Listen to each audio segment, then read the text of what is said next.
shot. Never mind your liver, get to Gino spot. Gino spot. Get to Gino spot. Gino spot. Have a laugh, have a giggle, and exercise your middle. Have a Gino shot. Gino shot. Get to Gino spot. Gino spot. Get to Gino spot. Gino spot. Have a laugh, have a giggle, and exercise your middle. Get to Gino spot. Gino spot. Ladies and gentlemen, welcome to Center Stage.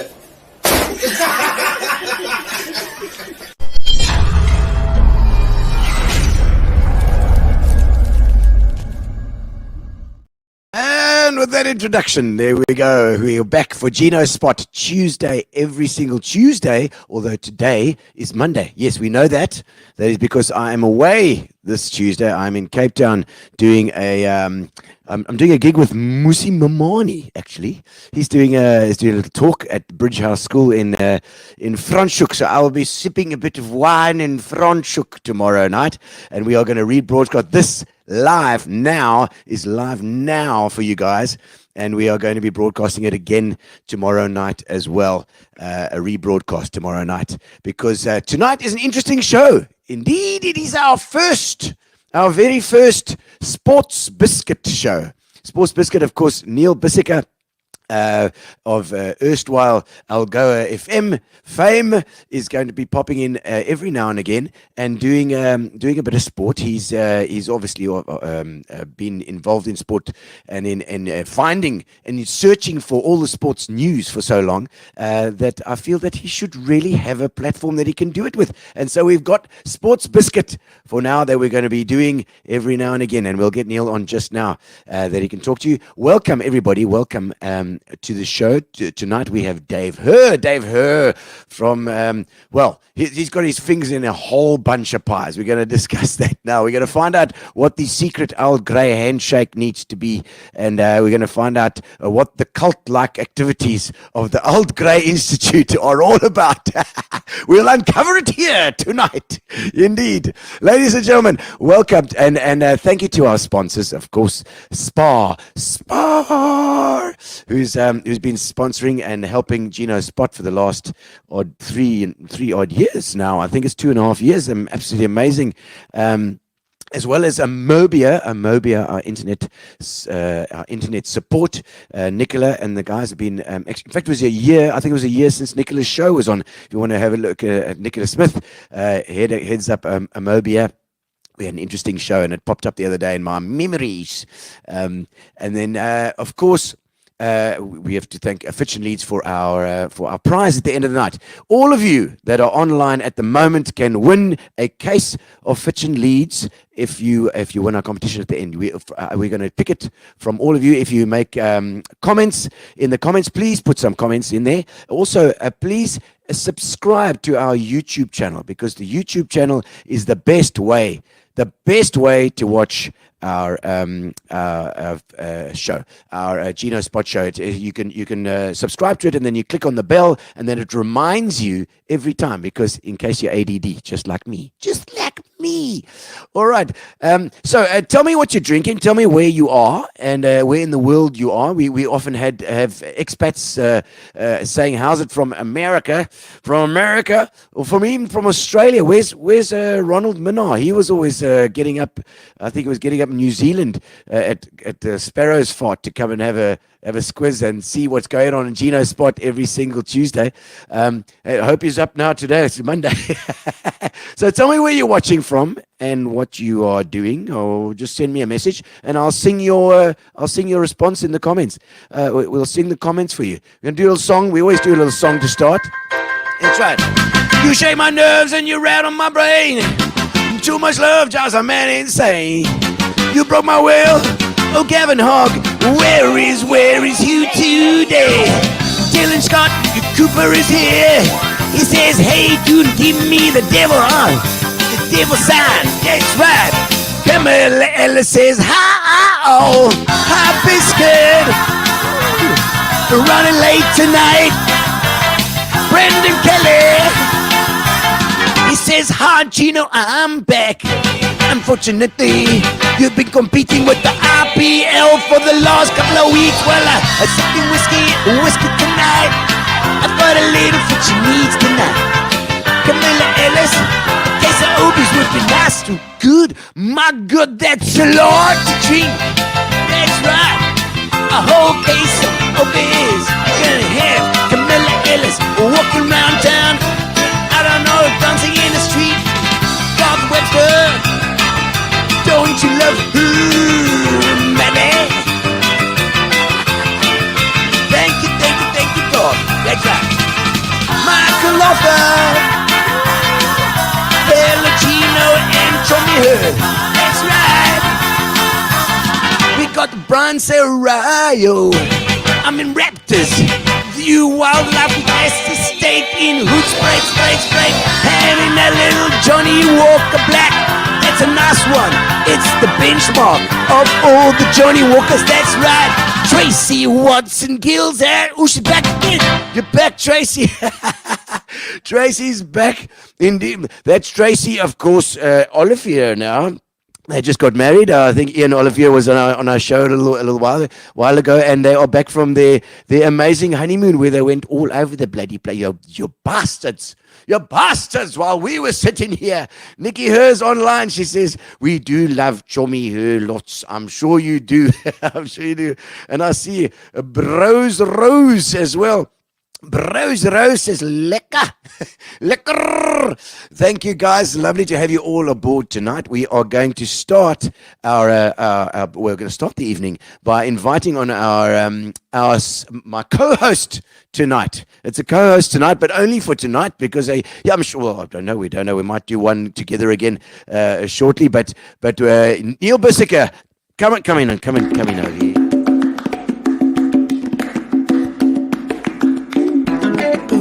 Welcome to the show. Now it's your turn to shine.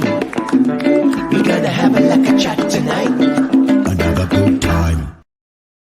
There we go, Bissy. Are you in? Are you in? Can you get in? There we go. We can see each other. You might have to just adjust that camera there, Gary. It's very high.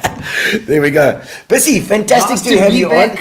on. And you know, I said when I heard that your Algoa you'd sort of retired from Algoa, moved on from Algoa to Northfield Engineering, I thought to myself, you know, there is one thing that Bissy's been doing the last, how many years were you there? 25 years at Algoa. 25 years at Algoa. So after 25 years of relentless sports digging and finding people and going to functions, seeing what's going on, I thought to myself, it wouldn't be a good idea for you to keep that because it's Well, I think part of you. I think it's a great idea. Yeah. I mean, I was 7 years before that at the SABC. So my wife keeps telling me, Caroline Cash. Yeah. It's actually 32 years, Biscuit. She's like That is a lifetime. Yeah. So to walk away from broadcasting and sport, I mean, it's actually not something that you take on lightly. no, for sure. And I still do some MC work at trail runs Yes. and mountain biking events and that. Yeah. You get that microphone back in your hand, you think, oh, Hey, it's so yeah. lekker. So I appreciate you hauling me out here to the Wild West in Warmer. I know it's a fantastic road, the Wild West. It's I think it's a great plan, but didn't you find that I mean you are, because you've been doing it so long, it's become part of your life, and clearly you enjoy sport. I mean, you love sport. Of course, yeah. I think it's all sports lovers out there will share the fact that you just have this inherent interest. Yeah. You know, and I was never a MotoGP fan, for example. Yeah. Okay. Yeah. Brad Binder came onto the scene, and now Binder! I just felt like totally invested in, because he was a South African. What is this guy actually doing? What is the sport all about? Yeah. And I was regaling my long-suffering wife the other day about the sprint race and how Binder was doing, because he could go flat out for 10 laps because he didn't have to look after his tires and all this kind of thing. Gillian's saying, where are you getting this from? I'm thinking, well, I'm just like interested, you know. And now MotoGP's got another follower, but it again underscores the importance of South African sports people flying the banner for their sports, because Brad is doing so much for MotoGP, for interest in motorsport. There are countless South Africans doing similar in their sports. You raise the bar in your sport, and I mean, look how it changes the nation. And also, you're going to get all these followers coming in. I'm sure I Exactly, didn't really watch MotoGP either, but now with Binder in there, I'm like, hey, what's Binder doing? You know, so you get involved in it. Yeah. But I mean, in your case, I think you pick up these things because it's a part of your natural, it's your everyday duties almost. You know. It is, yeah. No, very much so. I mean, you follow the Luke Jerlings of the world and the Lara Rose on the Sunshine Tour. Yeah. Because I'm just interested in what those guys are doing. You know, you follow Malachi France, how incredibly he's doing in running. The running, yeah. It's just interesting to see what they're doing, see how our fantastic mountain bikers are doing at the Cape Epic. Right, now that you're doing mountain McKenzie and the likes. I mean, it's just wonderful to see what our local sports people are doing, and you don't do it because you have to. You just do it because you want to. I want to see that Chipper United stays in the DSTV Premiership for another season. Gee whiz, yes, A vital draw at the weekend, Yeah. plus a goal to get that draw. Obviously, Yeah. They escaped relegation or the playoffs Really? by a goal difference and that 1 point. So Sure. again, Chipper United, please next year top 8, just put us out of our misery and be higher. You know, I think we But must get. it's part of the stories, you know. Well, I think this is what you can really put the focus on it if you're doing a show every now and again.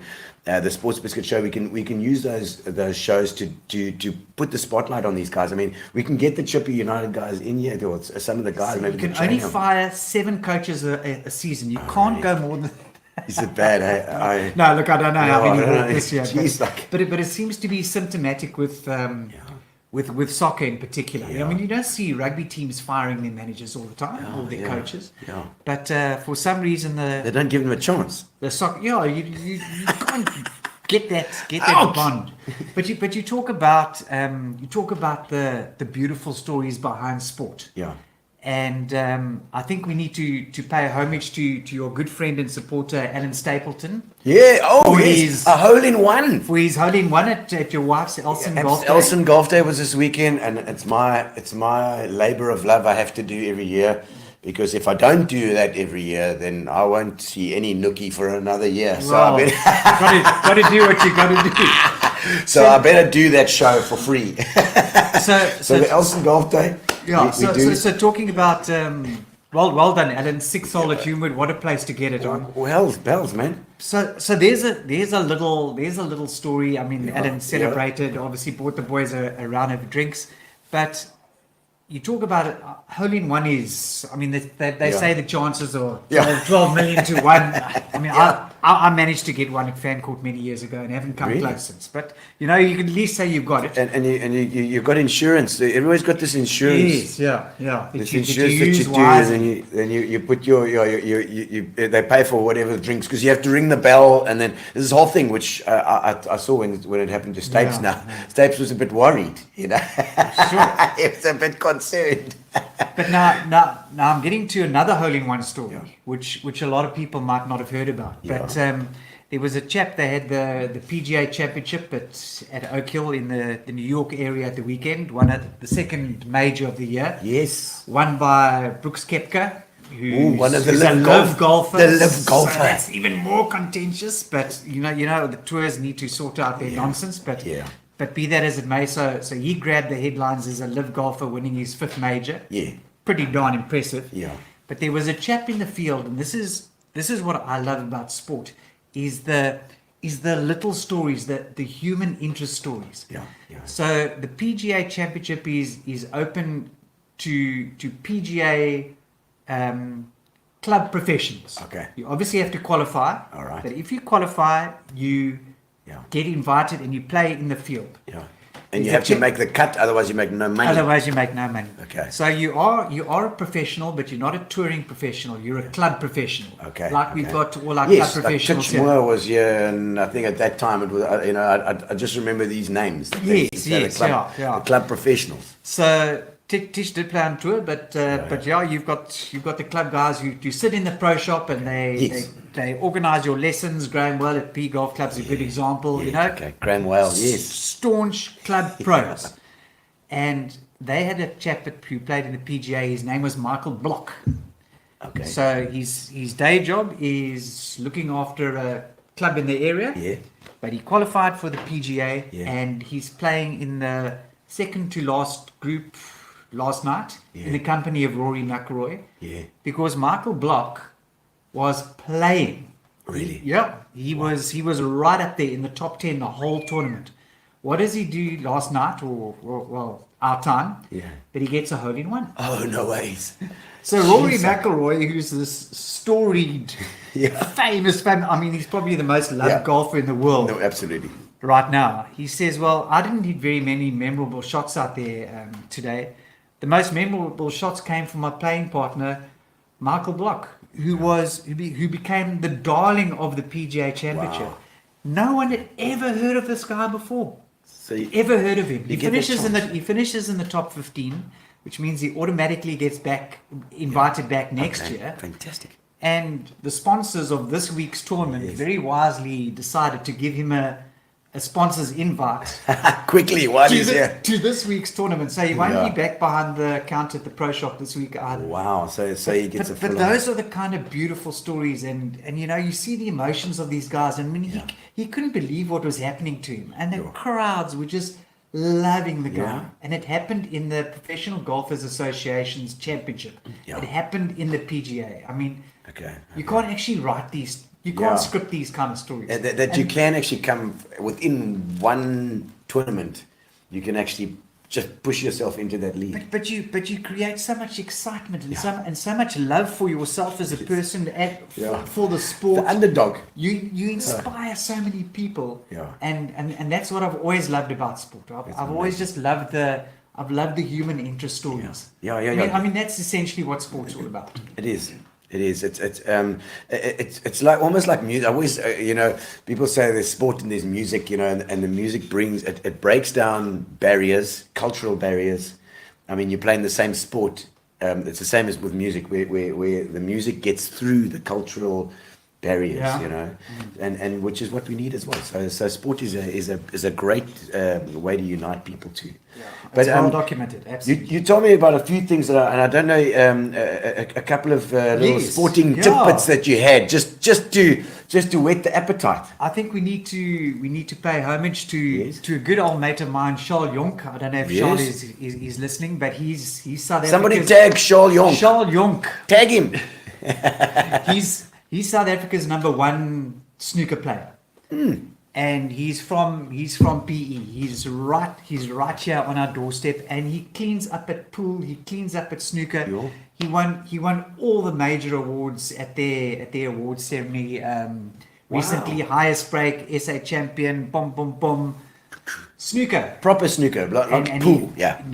Pool. Yeah, but he can jawl at pool as well. I'm sure. It's probably a hustler. And Pool City, You see Charles Jonk walking into the guys' club with his snooker cue, run. Yeah, okay. I don't know what he looks like. I was like, I put R5 on there. I'm going to lose it. But he got named in the SA team, and he's off to the Africa Championships in Morocco in a couple of weeks' time. Okay. As a member of the SA team. So Wow. I think we're all very proud of Charles. I actually shared the news because I still keep getting messages. WhatsApps. Yes, absolutely. 2.5 months after leaving, I'll go, hey, did you know this? Yes, good. I'm glad. So I'll send it on to my old colleagues. And good, I good. miss them and I love them lots. And I actually heard them give Charles a little plug on the wireless. Blank today. Okay. And then I got this from she was a Spa lady, Wendy Vestrot. Wendy Vestrot. Yeah. She was at Spa indeed. Yeah. She's now at Pearson. Yes, beautiful news. Essa Gangat Yeah. has been selected for the SA under-19 cricket team. He's still under 17 and in grade 11, and he was recently named in the team of 15 by Cricket South Africa after the final selection camp in Pretoria.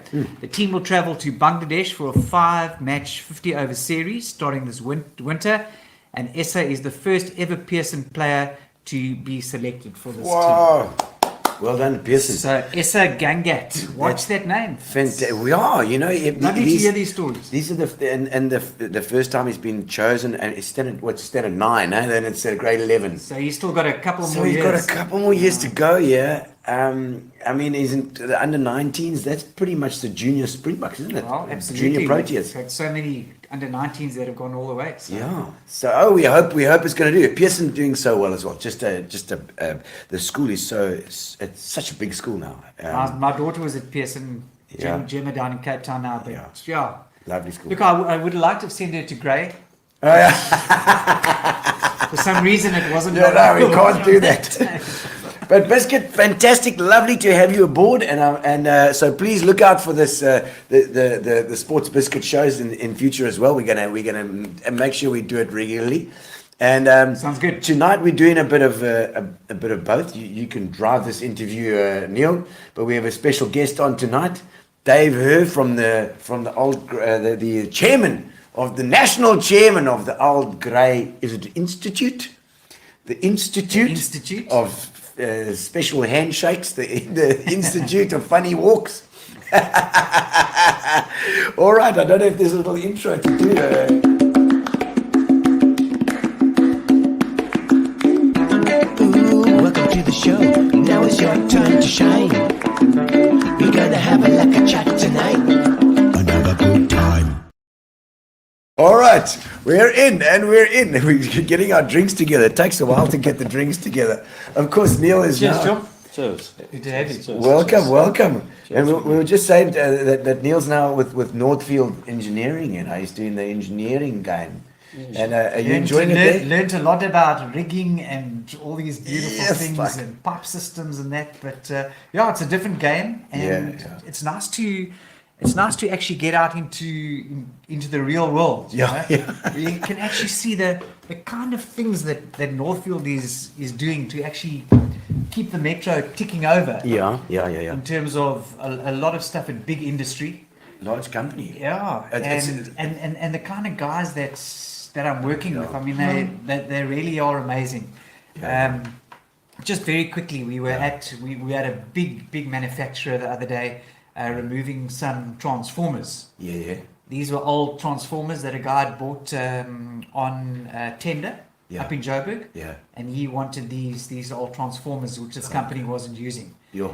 And to watch the NF Hire team, to watch that team get those transformers out the ground, chopped up onto the back of our low bed. There was no shouting and you do this, you do that, you did. It was like a choreographed piece of Really, of dance theatre. These guys, they just knew their place, knew what to do. Yeah, what a win. And you think, okay, this is. I'm now involved in the real world all of a sudden. Yeah. Check it Although out. it was great fun, it was Yeah. obviously, I suppose, entertain- entertainment information industry. Yeah. Now I'm involved in a family-owned engineering firm that is doing real stuff. You know, It is amazing. And totally different which is tack, which is very exciting. So. And you've also got a sort of a family business going on, the Hurrs, eh? Yeah, Is that your family business, your business that you're in, is computers, isn't it? Yeah, we're in the IT trade. Okay. Specialized in payrolls, Gino. And, Payrolls. Payrolls. Yeah, Important. my dad started it in the mid-80s. And, Okay. and it's gone from strength to strength. Yeah. Been very blessed with lots of wonderful clients. Some really, really great people. Most of them become very close friends of mine. Yes. And I love the relationship I have with all of them. Yeah, no, it's incredible. Yeah, Well, it's certainly about relationships. Any business, we always say this. I know I've said it before. It's like and we need to support one another. Absolutely. Always support the local guys. Support your people around you. You know, because it doesn't matter what the rest of the world is doing out there. If we support each other, we're at least going to survive whatever we need to. You know. And No, I think it's- absolutely. And I think it's so key that you don't go running off to Joburg to go and buy your next computer. You buy it from That's it. Yeah, you we- buy it from a local payroll. company. Yeah. That's like, is it software? Yeah, we do mainly software stuff. Companies outsource their payrolls to us. Okay. And and then we do all the processing and do all the tax returns. It sounds and like stuff. So it sounds like something that everybody's going to moan at you about. can be a fairly taxing affair. I'm sure it can. But very blessed to have lots of very, very nice clients who, as I say, really, really look after us. Very major part of Port Elizabeth. Work a lot in the Pretoria and Joburg too, but obviously very much based, Port Elizabeth based, and very grateful for what our clients do for us and how they look after us. So very grateful. Thanks. And Dave, you probably arguably better known for what you do in the old grey space. So I think that's where the stories lie. We've all got to earn our bread and butter as you just described. But you were telling us off air that it all started with a certain hockey club, and before you knew it, you were in deep, eh? Yeah, Neil. I know that one of your previous guys on here, Gavin Hogg. Yes. He's on here tonight. He's on here. Yeah, I'm sure. We must actually look at some of these comments just Gavin, now. absolute blooming legend in Port Elizabeth, as far as I'm cared. Boss. Wonderful, wonderful human being. A very honourable man too. Somebody I've spent probably my entire life with in a sporting environment. Dragged me into Pirates hockey at the age of, I was trying to work it out quickly, 1981. Yo. And was the first guy to shake my hand when I walked in, and offered me a place in the schoolboy side at Pirates. And I went from strength to strength. Obviously, while you do your tertiary education, you play for your club there, but obviously returned back to Pirates. And 1992 ended up with joining the committee, eventually became the club captain, and then what they call the president of Pirates. Pirates there in Westview Drive next to the PE Golf Club. The pioneers of business in Port Elizabeth honestly belong to the club. Fantastic, fantastic place. And in 1996, we decided at our 60th reunion to have a big dinner to raise money, as the municipality in those days allowed you to purchase the ground for sports and recreation. And we went ahead with it. And did you buy that ground? Yeah, we ended up buying the ground after having a function, that we did down in the Feather Market Centre. Yeah. And I suppose I wish I could remember who the band was, and I think you mentioned Mischief. You said it was because from the Chinese community here as well. That's at right. that time. That's But right. the one guy that wasn't Chinese was Chris Dexton, who was a mate of mine who was bass player, who worked at Delta. And everybody always thought he was Chinese because he was just playing with the Chinese. It was Larry Wong and the guys from the band, Cecily Wong, his wife, Shabby's late Cecily Wong, but a great band. So they would play that night. We couldn't get anybody to go home. Yeah, That was the problem. They were a great band. Guys, it was an evening ball gown evening in bow ties and long dresses and everything, and we actually couldn't get anybody to go home. That's how big a problem it was. And it was. There we go. So some comments popping up already, Dave. We're not going to get away from the comments tonight. Grant Botton says, "How's it?" He says, "Tell us a story about the Argentinian hockey team you played against." Probably one of the more embarrassing things that ever happened at Pirates was, and also cannot remember. I think his name was the head of Steve Jaspin. I can't actually remember, but head of South African hockey. Oh, okay. Somebody will put it there. Someone put it in the comments. Phoned Pirates on a red ticky box that we had and said, "There's a team arriving in Port Elizabeth.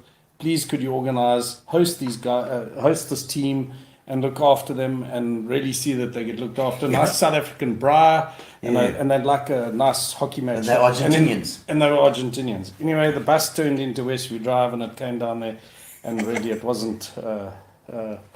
It wasn't a bunch of men, it was a bunch of girls. Like Anyway, the gentlemen that we were, Yes, of course. The gentleman that we Oh, all of a sudden it's quite better up the game. No, I can't even remember how we played it, but I think we actually got beat. Really? They were a great side, yeah. Very funny, yeah. Well, I'm sure it was. They were very pleased to have a bunch of girls. It was probably much more fun than they thought.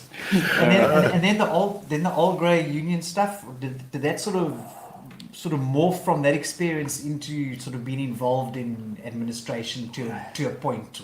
Neil, what really happened was, I think your hockey career comes to an end. I've been playing hockey for a number of years. I also played cricket and squash for Old Grey. I always had a very strong allegiance to Old Grey, but for reasons that I won't mention, I spent my hockey career at Pirates and my cricket and squash career at Old Grey. Interesting to note that Gavin Hogg actually was skipper of one of the squash sides I played for, and we only played on Thursday nights, and that was only so that we could bra. Oh, really? Because they were the only lot of brown. And we won that league for many, many years, actually. We were a bunch of ringers, and and it was an exceptional amount of fun that we had. And it went on for years and years and years. We had some very, very good sports people that played for us in that team. Yeah, a lot of the EP cricketers used to come and play with us. We played 8th league. Not Fires, surely. No, not Fires. Fires doesn't do squash. I don't think he does. I remember Flight Fenter was one of them. Martin Fenter opened the Oh, thing, yes. Yeah, so you played with us, played in our team there. But the main thing was that there was a gent by the name of Trevor Wells. His son Brent was at school with Biss and I. Yeah. And his dad made the best steak bra you've ever had. And that was why we had to stick to a Thursday. So it was countless amounts of beer. I remember getting home at 3:45 one morning from Jeffreys Bay. We got involved with some fishermen after a match there, and I think we were beat as well. But they beat us in the bar too. As well. They didn't just stop there. Yeah. And look at Old Grey today. I mean, we obviously had our founders weekend against Wynberg. We had 5,000 people on the Khaleesi field. Amazing. And you look at what Old Grey or what the Grey stands for in terms of these founders weekends, and you just got Grey boys from all over the world coming, and then you've got the Old Grey club going until the sun comes up the next morning. But the Old Grey club has really sort of just gone from strength to strength. Now you've got your paddle tennis there, so maybe just bring guys up to speed as to what's happening in Old Grey, because you can't park there anymore because you've got these glass courts there. Yeah, that's true. I have to tell you, parking is not a subject I like to talk No, about. I get it. But Neil, I think to do that we'd have to go back a little bit, into the early 2000s. A very, very close friend of certainly my dad's, chaplain Johnny Lynch, took over the Old Grey club. And the Old Grey Union, you need to understand how it works, but the Old Grey Union is actually the head. And under that, we own an asset of ours is the Old Grey Club. So we oversee it financially, etc., etc. And Johnny Lynch wanted to bump up the Old Grey Union, the old boys. And he took it over and handed it over. He took it over and he set the wheels in motion, and then he wanted some young bucks to join him, and that happened to end up being a very close friend of mine, Gary Sim. You'd know Gary from the 1982 class at Grey. You'd know him, Gino. Yes, I know Gary. I've seen him there. Absolute legend at Old Grey. Absolutely, ran the Old Grey club for many years. He put a process in place of outsourcing the club and getting a rental in. And I think a very brave move at the time, but a very sensible move. And Johnny Lynch ran with it, and he was then followed by a gent by the name of Brian Knox. Brian from Blasting Excavating days. Also quite a well-known personality in Blow stuff up. Yeah, he likes to blow things up. Yes, like dams and things, Jeez, and like roads and everything. Very quite a job. lovely guy. What was he too. like at school? Explosive personality. Well, the school's still there. Yeah, still there. So it survived him. So Brian then took over from Johnny. Unfortunately, Johnny got seriously ill and then passed. But a very good human being, and Brian took over from him, and we then formed a thing called the Grey Foundation, and we needed a way to try and find a way that we could look into creating an income stream to be able to support bursaries and look after kids that actually need that help and need a Model C education, which we believe and still believe very strongly in would benefit the community of South Africa. Brian took us over, and I then stood in as national president for him. And Brian and I have worked as a tag team very closely. And Gary Sim obviously upgrading the club as he could financially find resources to do. Yeah. So I actually believe the rebirth of the club started with Gary. I think the Grey Foundation, the rebirth of that. Interestingly, my dad actually started the Grey Foundation, which in the old days was called the Grey Institute Development Trust in the late 70s. Okay. And and it's gone from strength to strength. Today So I mean, before there was just kind of an old scholars thing or something, Yeah. probably. Very much so. But it really got organized. Yeah. It is part of the I mean, Grey as a school, it's an amazing school. It is, and it's, I mean, I'm at VP and I was VP boy and I see how they are organizing these old scholars things, because before they were really not organized as such. They didn't actually concentrate on there were a whole bunch of these old scholars that were just out there, and they might come and support the school here if there was a derby day or something, or but it wasn't organized into any sort of club, and so I think Grey's probably got one of the strongest sort of old boy systems in the country because of the guys like Dave Hurr. Yeah, Neil, it's a collective effort. Let me tell you, I've got a very strong committee that sit around us. We've got a very good person that looks after us in Lauren McClelland. And with her, she's got two ladies in the Grey Foundation who also do a lot. Make no mistake, it's been a team effort. It's not a Dave Hurr's effort. It's a team effort on behalf of all of them. But I think I think the thing that I would say would be what we are most proud of, and certainly me in my personal capacity, would be that we haven't only focused on Grey. I think we've also tried to help other schools. The previous rector of Grey, Neil Crawford. I've got a very good friend who's part of Folk School in Grahamstown. okay. And I phoned Neil and I said, "How are you doing?" And he said, "Oh, Dave, it's been quite a change and everything." And I said, "Well, wouldn't you consider going and having a look at Folk School?" And he said, "By all means." And he went up there and spent a lot of time with their student governing body, commonly called the SGB, and helped them and advised them and everything. And I'm privileged to say I've actually just come back from a fundraising function at Folk School this past weekend. Fantastic. And 12 of us left PE and went to their fundraiser this weekend, and unbelievable to see how well they're doing. And Neil now even sits on the board at Woodridge. And I keep saying that I think it's so important for schools to all be like-minded and all be strong in your vicinity. Grey needs somebody to play sport against on a Saturday and a Wednesday. And these days travelling has become excessively expensive. For people to travel to Cape Town. We've just had the Queen's Derby this weekend. You've got to move 500 people up, plus the parents, for a weekend of sport.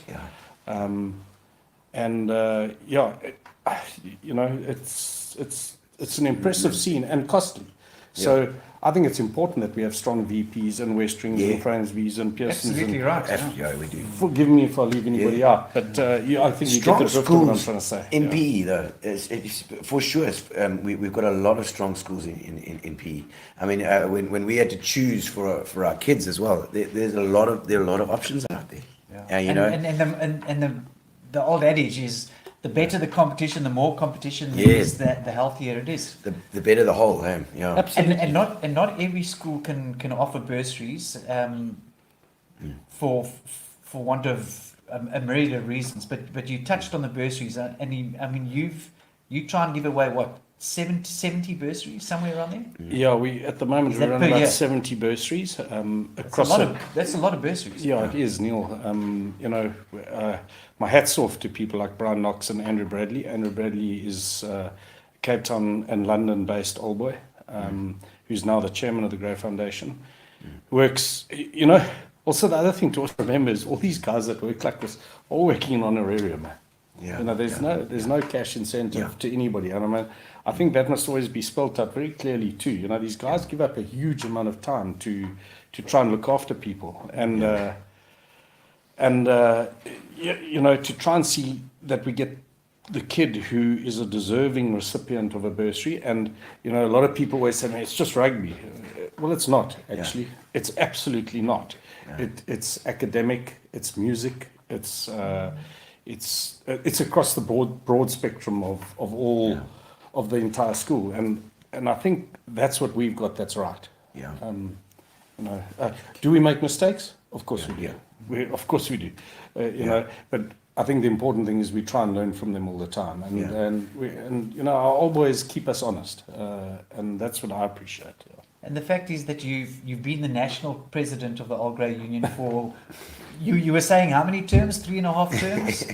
Well, I think it's a big responsibility, Dave, but clearly something that you've loved doing. I mean, you put your hand up, and there was obviously a process to get where you did.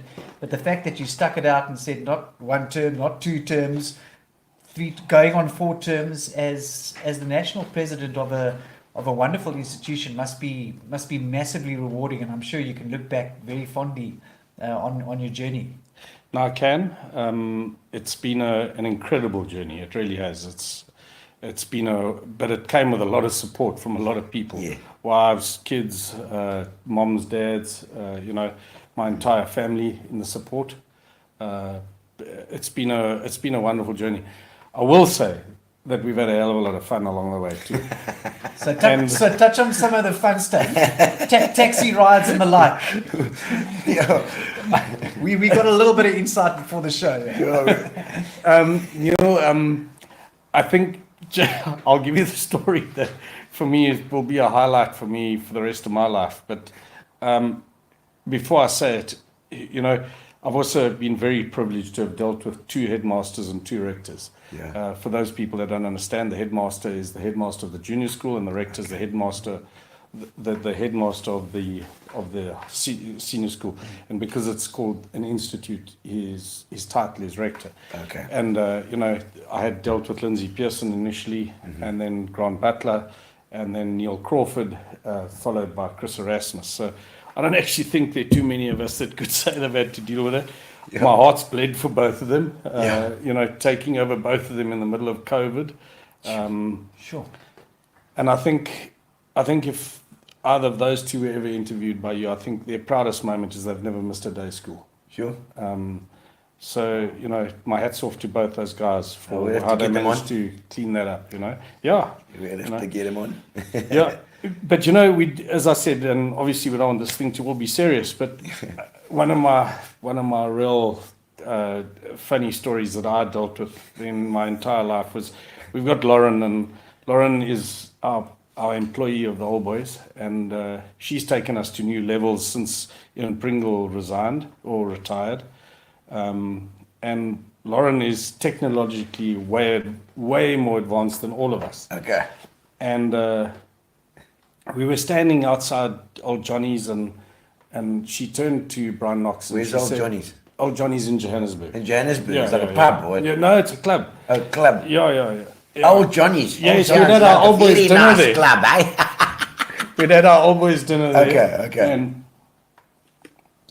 wonderful castle. Yeah, lovely. Wonderful. One of Fires' is castle. Yeah, one of Fires is castle. Sorry, Fires, we just had some of your castle. Thanks, Fires.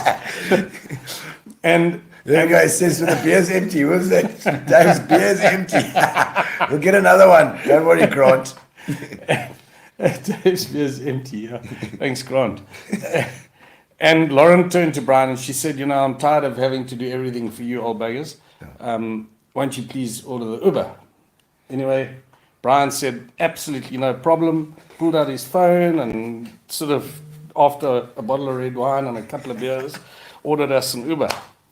And his phone made the noise of money going out of it, ching, ching, like that. And he looked at the bill, and it was 13,544 rand.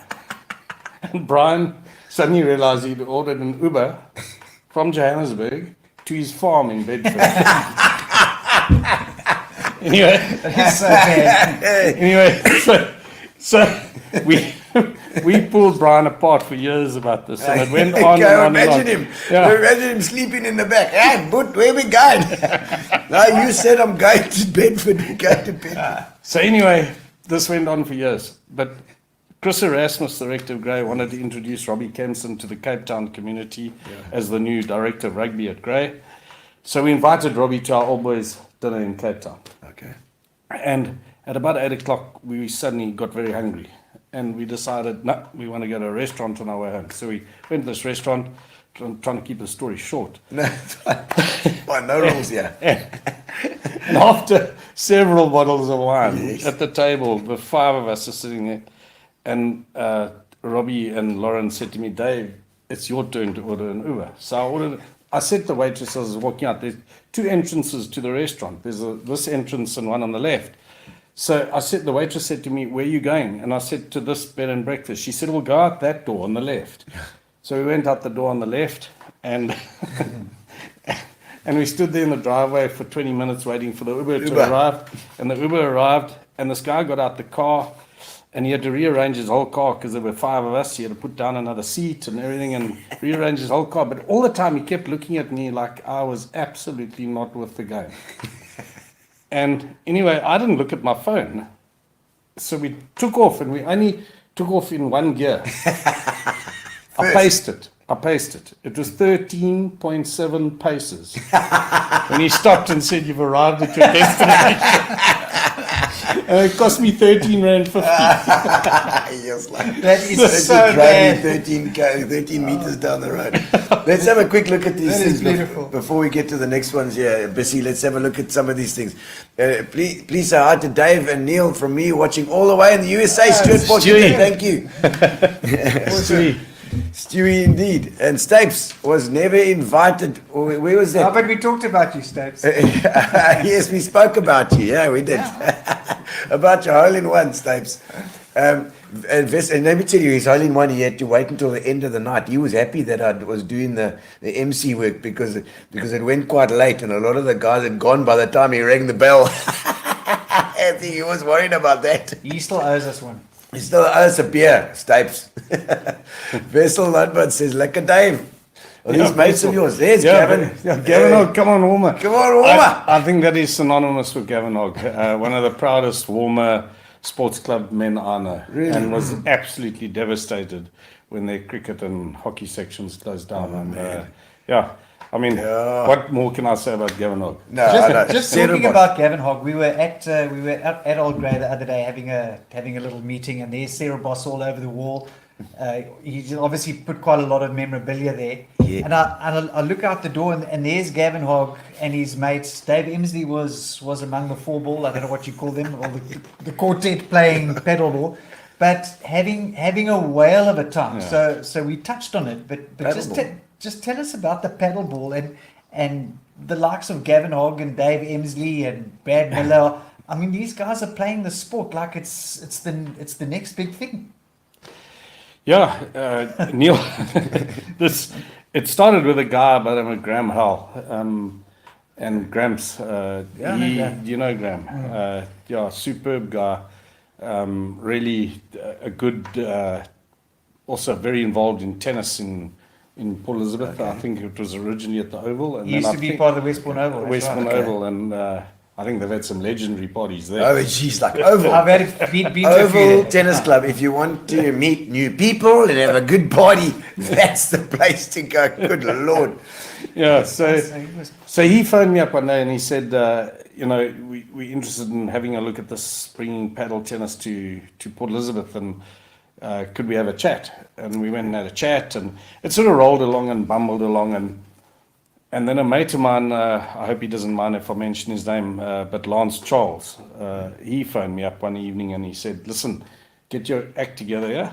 Because if you don't, you're going to lose it. And I phoned Graham the next morning, and I said, Graham, we need to sit.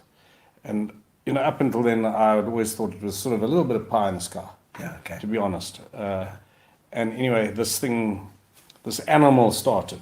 Really? And I take my hat off to Africa Paddle. They believed in Old Grey. They came to the party financially. They helped us, they've helped us a lot with paving the whole new area. You got these two beautiful. We've got these two beautiful courts there. glass-backed courts. Gino, you can see it right through your opponent. Wow. Okay, so it's like a mixture between tennis and squash or something. You're chatting to the guys who are really in the know on it, a guy like Graham, and I want to also just mention Patrick Gruer. Patrick Gruer is the ambassador to Africa Paddle for Port Elizabeth. Also, probably, I hope Patrick's listening, but Somebody tag Patrick Gruer. He's Always keep me in the loop. Patrick is one of those guys that when he's going to something, he's going at 15 out of 10 at it, and he's just, he doesn't care how it happens, but he's going to get it to get done, And also, his dedication to get it working is just unbelievable. And and this engine started, and these guys arrived. They believed in us, and they gave all the contractors, the PE contractors, the work to do, which I thought was phenomenal. So that was like a franchise. Is that how it works? Is it like Africa Paddle is this whole company because it's an international thing, isn't it? As well. Yeah. It is. I probably am out of my depth in passing the next comment, but I think it's one of the fastest growing sports in the world today. I'm sure. Unreal. I've had a brief hit. I haven't really considered I've played a game. I'm definitely going to start playing it. I would have said, Graham says it's 70% tennis, 30% squash. Okay. Some of my mates all reckon it's 70% squash and 30% tennis. So I played both, not very well, but I played both. But I'll let you know shortly what I think. So it's the best of both worlds in those two sports is what they're probably arguing. It is. And I think certainly for somebody like me who carries quite a lot of injuries and everything, I think it's something that you can actually play and enjoy it. And I mean, just watching It's the guys, gentle on the body. but they're working up a sweat. It's not like the guys are just parking off. They're working properly. Nicky says it's brought lots of life to Old Grey as well. No, without doubt. Yeah. It's been wonderful, and it's how do we book a paddle game? Is it only for? Definitely not, Philippa. Definitely not. You can get onto the app called Playtomic, and because I know who you are, Philippa, I will make sure that I will offer you a free game of paddle tennis at Old Grey. But no, you don't have to be an Old Grey member.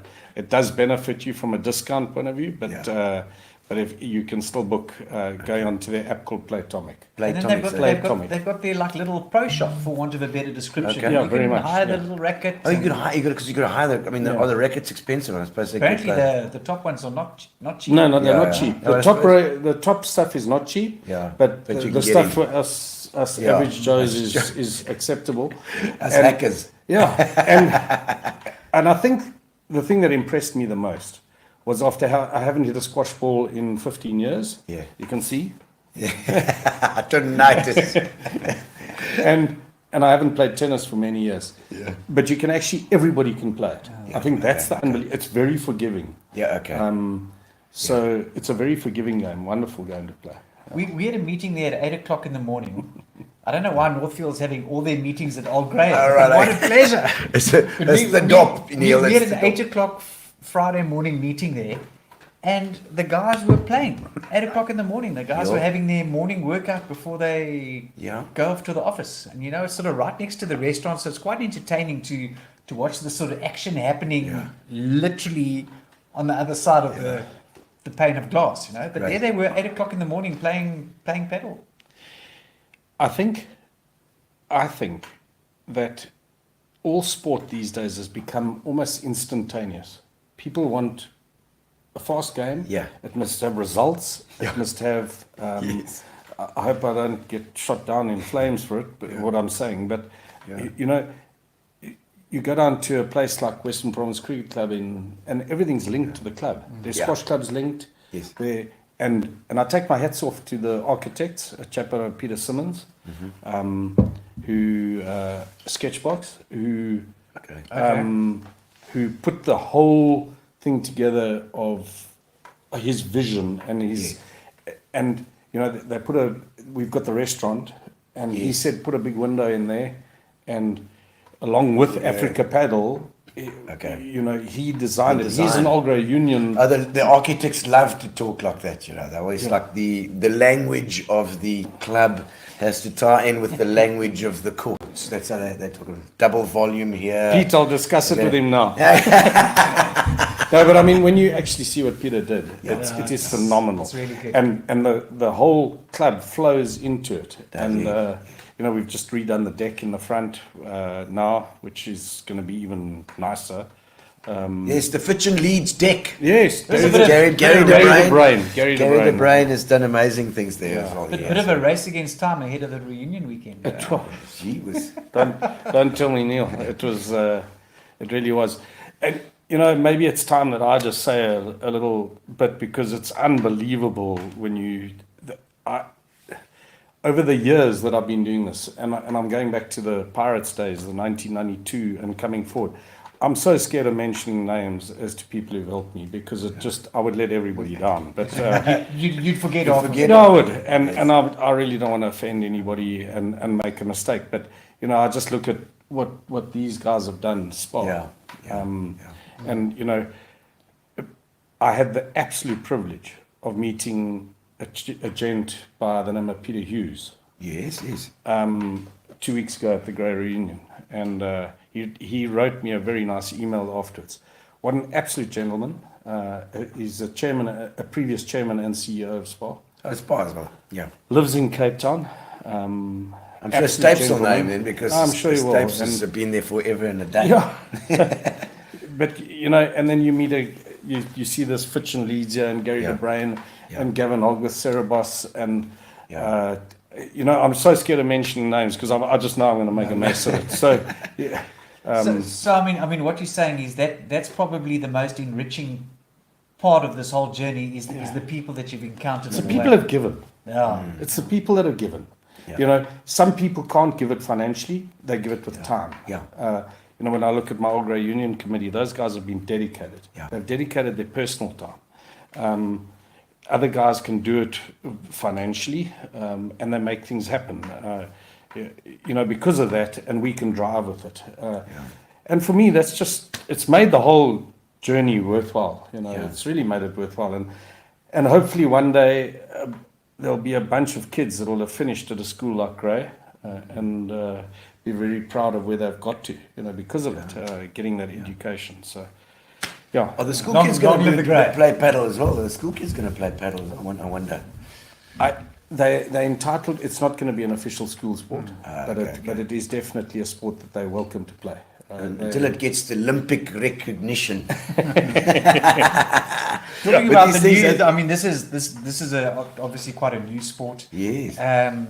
We've got a little bit of a walk down memory lane as well. When we talk about, both of you were involved in the Seagull outboard motors race down at St. Francis. So yes, for folk who might not have heard of a Seagull, yes, not the thing that flies in the air, but something that helps your boat fly, David. That sounds like a heap of fun. Got it. But there's a history to these beautiful motors, isn't there? Yeah, there is. There's a very big history. I think probably, if you really want to get the real truth out the whole thing, you need to get a guy like Dale Cunningham from Kenton, yeah? Yes. Oh, Dale, yes. Dale, yes. And get Dale on there. Somebody tag Dale, because we need to have him in sometime talking about the Seagull Regatta. Yeah, and Dale, the Butt family, and again, I'm probably out of line again, but the Butt family, I think, had a regatta every year in memory of the vintage Seagulls. And the Seagulls had a lot to do with the extraction of troops in the World War II, where the Admiral had said, anybody with a boat go and help fetch people. Yes, of course. D-Day. D-Day, yeah. Yeah, well, was it D-Day? No, D-Day, the other one. The Dunkirk. Yeah, we went to rescue all those soldiers coming out.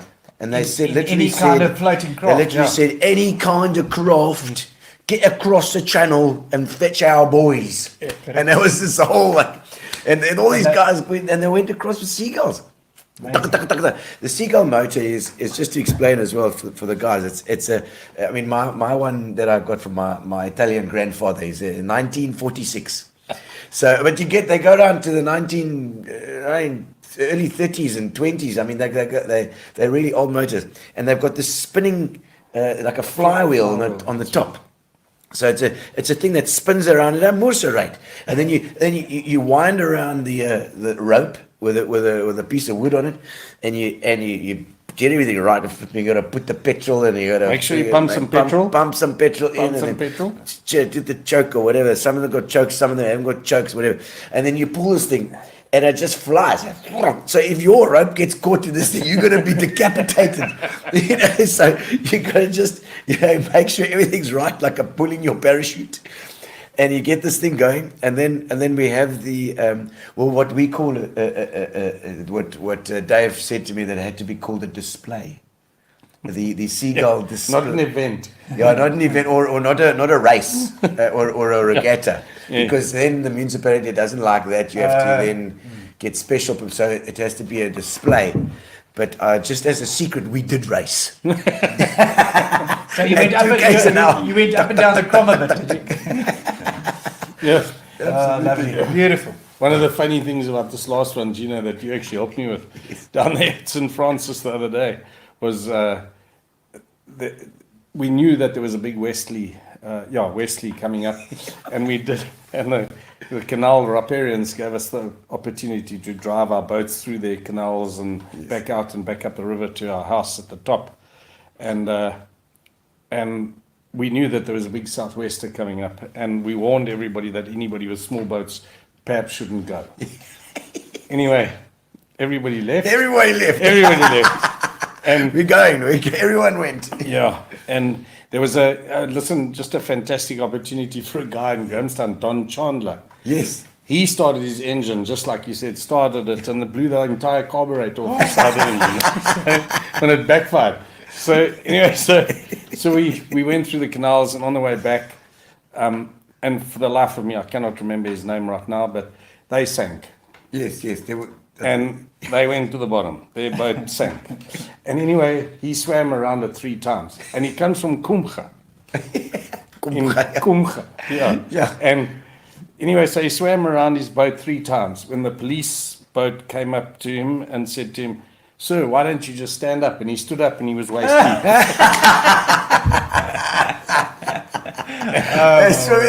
Swimming around. I can't stand up. Okay, I can stand. And he said, anyway, can I take the story a little further? Yeah. Anyway, Nicholas, when he got into the police boat, this old gent, he's 82. Yeah. He said to Nicholas, "Do you realize that that's the first time I've swum in 40 years?"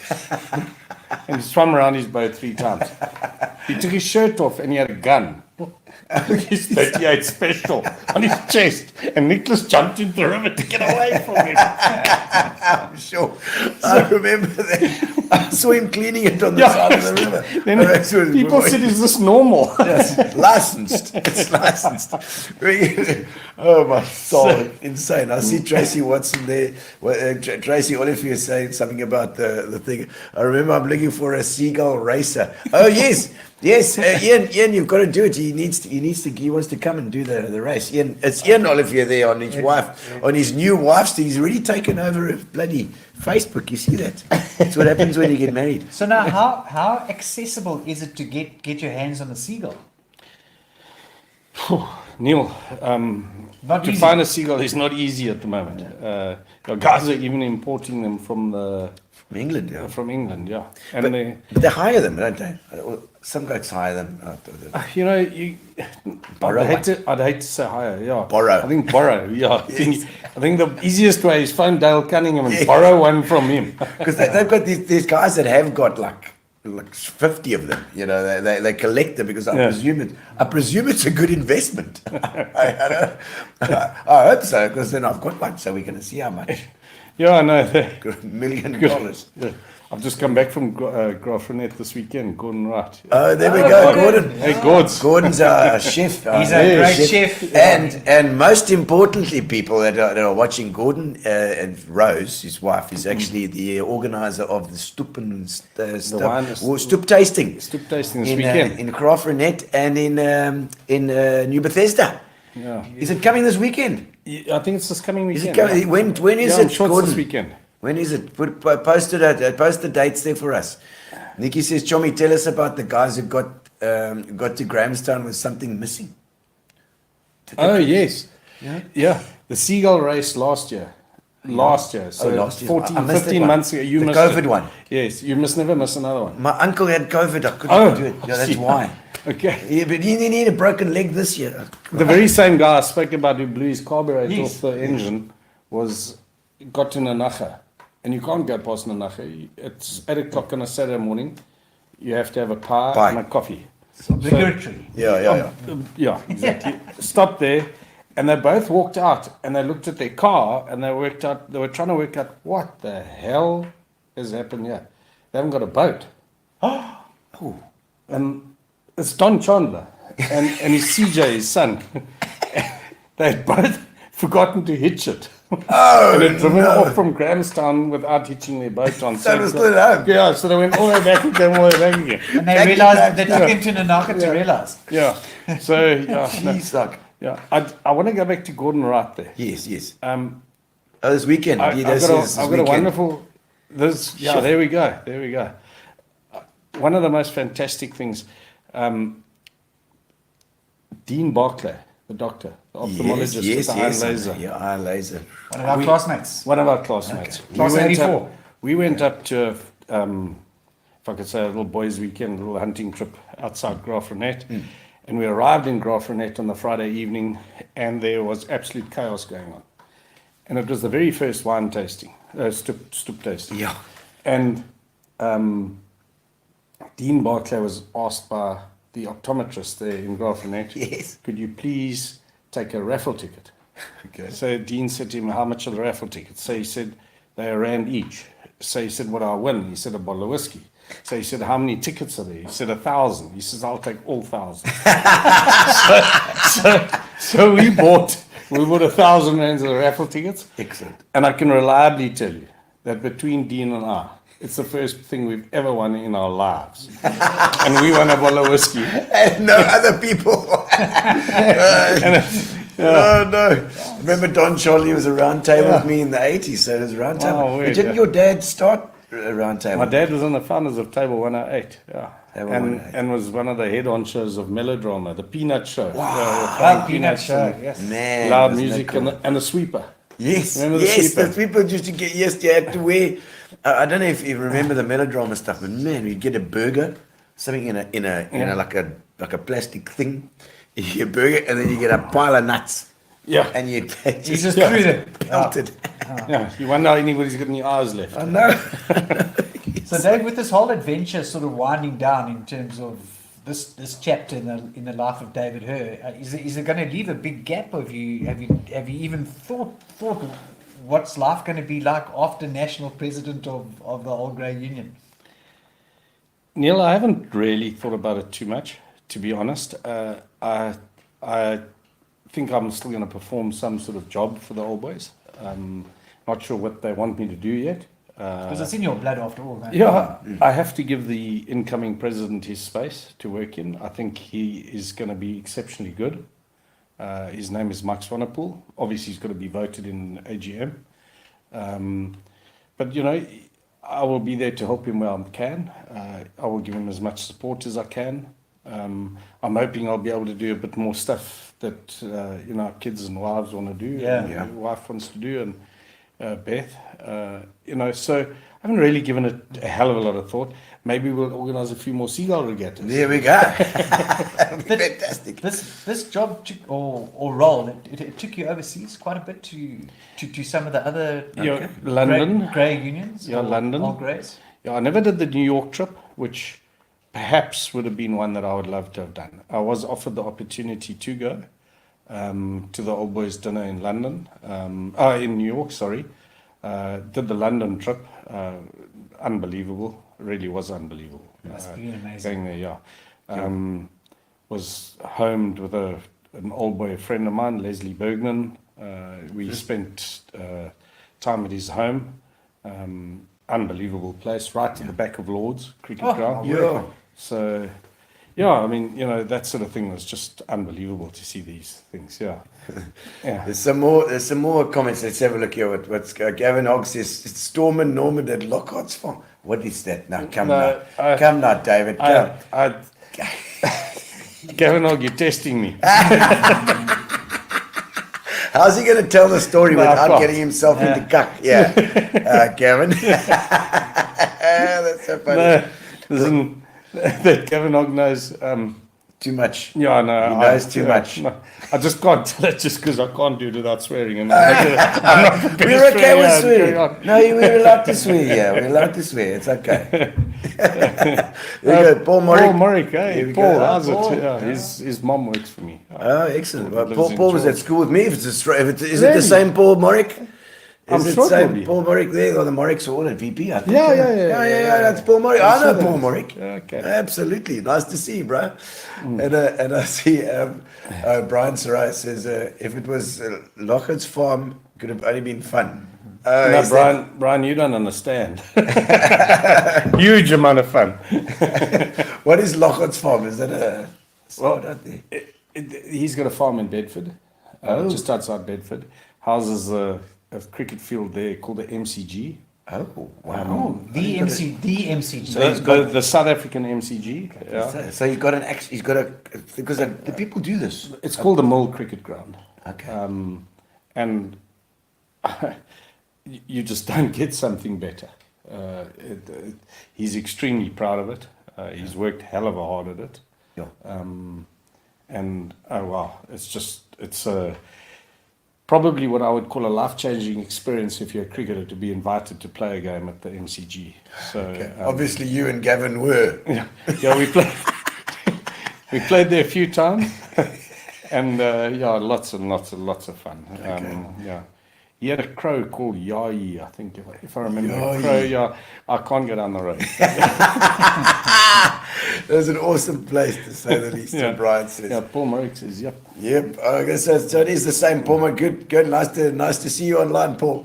And I'm talking about these cricket grounds because I went to a function. Gary and I went. Actually, it was Ashford, down in Yes. Plett. Yeah. McAdams. Yes, the McAdams. What an amazing cricket! I mean, he is on his farm. He's doing macadamia nuts and Lord knows what, something else as well, and olives. I think it was olives and macadamia nuts.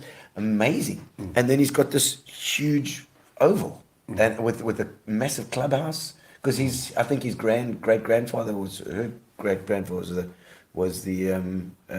Springbok cricketer as well. Yes. Played at Lords and. Very famous cricketing family, and again, my history always leaves me, and I've spent quite a lot of time there. His daughter and son-in-law are running it. Yes, Catherine. Catherine, yeah, and it's just unbelievable. Yeah, it actually, is. It's just amazing. It's special. It's amazing. Really, really, he's an old boy. Okay, great. Uncle Bill, great. yeah. Okay. He was a grey boy, and the change rooms are the wallpaper in the change rooms. All these The newspaper, newspaper clippings, yes. and the newspaper clippings of his cricket days and his grey days. Yeah, okay. And they put all over the walls and everything. It's That looks very beautiful. very impressive. It's really impressive. And he's, I think they had, when we were there, they had St Andrews versus, was it Woodridge or, I can't I think it remember. was they always do a St Francis thing. St. And Francis. then there's a grey day there as well. Yeah, And Catherine's an unbelievable host. she is. She is. That was Yeah, amazing. she too. laid it on, and really it was an incredible place to be. And very. I think Neil, you asked me about Grey. I think the people I've met throughout the world are just incredible, and maybe for the people that are resident in South Africa, maybe this will mean something to the rest of the people. Yeah, I'm yet to meet anybody. We work on a 50% basis of returning boys from overseas. Okay. And 50% of the returning people, I'm yet to meet one that said he doesn't hanker to come back to South Africa. Yeah. I was actually gonna ask you. It's staggering, and you can see when you have a reunion weekend, the amount of interaction from your classmates. We're all on WhatsApp groups, and they are, as you say, they're in New York, they're in Australia, they're in the UK. So I can see the pool of potential grey boys to come back home, because we have a staggering amount of old greys who are not even in the country anymore. Yeah. It is. I think, I always sit and think, I know I don't want to get too deep. We're here for a light-hearted conversation, but you often wonder if you could have brought all those guys home. What else could have happened, and instead of people pouring out of the country, what difference could we have made here? Yeah. Are you seeing guys coming back, or not really?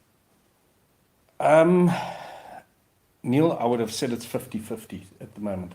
You see the occasional guy coming back and the occasional guy leaving, I think I'd like to commend, I don't know if I'm allowed to do this, but I would like to commend the current mayor of Port Elizabeth. Fantastic. Or Gqeberha. He's just been on the show a little while ago. Okay, yeah. Fantastic guy. I have noticed, I personally have noticed a major change in Port Elizabeth. Yeah. I've noticed the litter seems to be less. Yeah. I know we still have litter, I understand. I understand there's a long process too. But I really have felt there's a difference in Port I Elizabeth. think we all have. I've seen the roads being swept here, even in Target Cliff here. I noticed that the road was swept the other day. A whole lot of workers on there, getting it ship shape, and it is looking better. But I think what Dave's getting to is that if you have a city that you can be proud to come back to, yes, we'll get those guys. It becomes okay a proper consideration. Absolutely. You can't do that without good city leadership. Absolutely, and it becomes financially viable too. Yeah. For somebody to return. Yeah. So you need to keep your hospital strong, your roadworks strong, your those sort of things. Your doctor's good, and people will hanker for that. And for me, I'd like to commend the mayor of Port Elizabeth for what he's done. Fantastic. And let's hope he can continue. It looks like it's storm clouds over there at the moment, but we've got to try and support if we can, Absolutely. Because and you changing another mayor now is just going to be a disaster. Doesn't matter who he is. And it's a frivolous no motion. It is. No confidence motion. What's the point? What is the point? Wow. Yeah. Yeah. I couldn't agree more. Yeah. It's an incredible thing. Okay. Yeah. I want to touch quickly, if we tap back to sport, the health of schoolboy rugby. Grey's a big rugby school. Weinberg taught us a lesson the other day. We got the better of Queens. You look at Grey Bloom. I saw them against Paul the other day on the TV. The Grey Bloom boys looked like men playing against boys. Huge. The Grey First 15 team this year is not the biggest unit, but it's all cyclical, Dave. And what is your sort of take on where schoolboy rugby is? Is it too serious, or is it in a good place?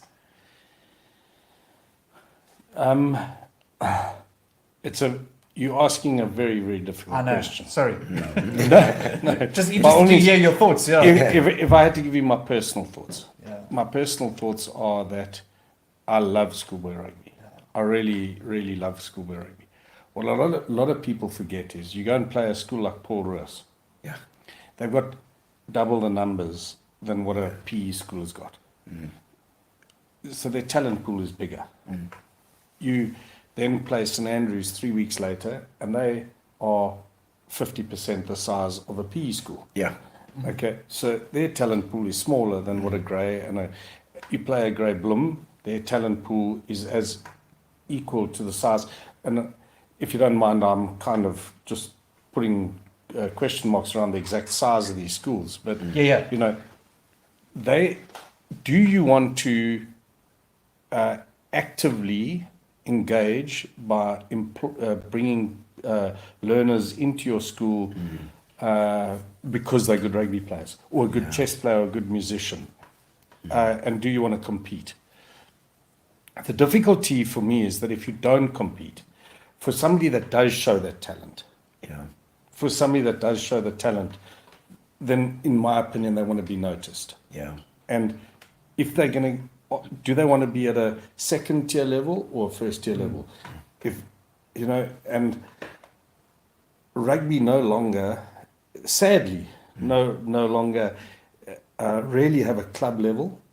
So you've got your first team. Yeah, very true. You've got your first team at school. You've got your varsity cup, and from there, where do you go? Yeah. You've got probably from there you've got your jump to Curry Cup, B section, A section, Curry Cup, and from there to your old Super 14 or 15 Yes. or your URC. So there's none of that in between anymore, where you can still show your worth and show your way. Yeah, no, quite right. The international. The international hankering to attract rugby players for their clubs is becoming huge. Yeah. And if a boy shows flair to be a good rugby player, it's a very difficult one. Yeah. It actually is, what do you do? I see where you're going. You're sort of between a rock and a hard place, aren't you? Yeah. And you know, a school like Grey will go through a patch where you'll end up with some exceptional rugby players. And you're very lucky to have that when that happens.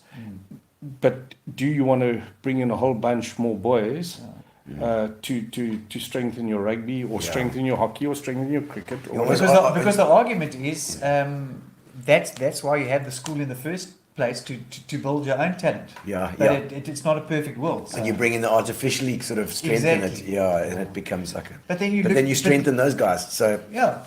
They're playing you, that league. you ideally want to strengthen the crop that you've got. Yeah. But then you look at the Weinberg game, for example, and you look at the crowds that these schoolboy rugby games pull. And I mean, they're getting TV coverage now. And I mean, amazing. I love that. It's just so important for the sort of stature and profile of both schools on the field. That you're producing quality schoolboy rugby because people don't go and watch club rugby anymore, as you say. This is what people go and watch. Yeah. I was looking at Rob Taylor's comment Hello, Rob. Rob, how's it? Yeah. Just looking at the Grey Bloom results, the lower side's got thumped by Paul. Yeah. I think the Western Cape schools are putting in huge efforts into their rugby at the moment. time. Paul Jim, Paul Roos, Paul Boys High, Gymnasium. Weinberg. You know, I think they're trying to get out of the game at the moment. So it's like it's a question that I've never actually been able to answer myself. You know, you get those old boys that are seriously passionate about it. They want to win rugby. They want to win. Okay, and they want to beat Grey Bloom and It's always been this thing, college and Grey. And they want to beat Grey Bloom and they want to beat them regularly. And I actually understand that too. I do understand it. It's a case of how do you manage the whole process of it, and you know. How do you keep everybody happy at the end of the day? So many of these oaks getting into the Springbok teams. These huge flipping Grey Bloom guys. No, ridiculous. But then hockey, also a love of yours. You look at the Friday night hockey.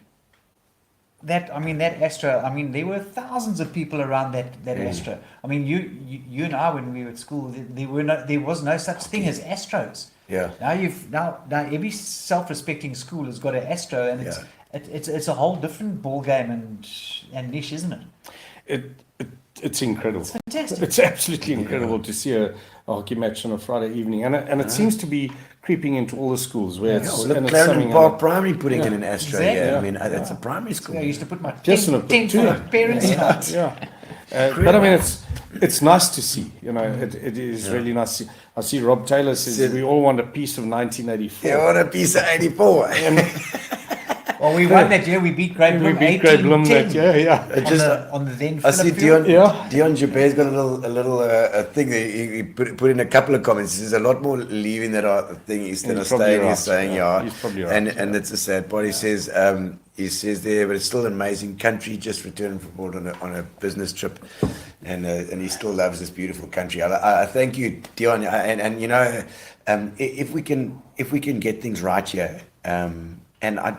You know, if everybody pulls together, it can be done. It can be done. We get the keep the mayor here. Let's keep it. You know, Rajiv's done a fantastic job.